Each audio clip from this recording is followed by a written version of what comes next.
So this fight that we've been talking about over redistricting is about to return to the Indiana State House on Monday.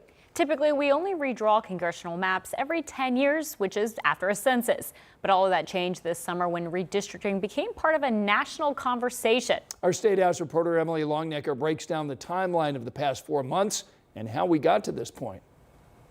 Talk of redistricting in Indiana first emerged this past summer after Texas became the first state to redraw its congressional districts mid-decade. The move prompted other states to consider doing the same thing, including Indiana.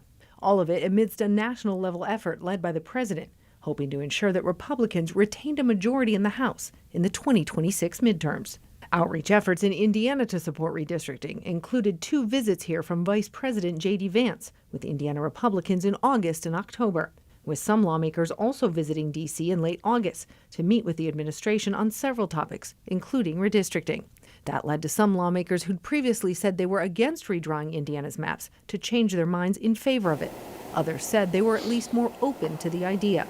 Many more, though, were quiet about where they stood. Then in late October, Republican Senate leader Rod Bray announced the votes weren't there in the Senate to support redistricting. Days later, Governor Mike Braun called a special session for lawmakers to take up the issue. But just over a week ago, with the clock running out to hold that special session, lawmakers voted to not come back to the State House until early January, long after the deadline for a special session would have passed. At the time, Senator Bray indicated his caucus still did not have the votes in support of redistricting. House Speaker Todd Houston said his membership did. The move prompted social media posts from the president expressing his disappointment, calling out Bray and other lawmakers, and even questioning the governor's efforts.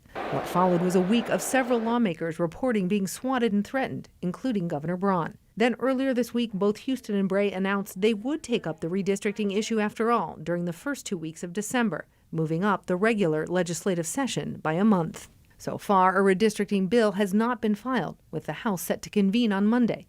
The Senate poised to take up the issue the following week. Emily Longnecker, 13 News.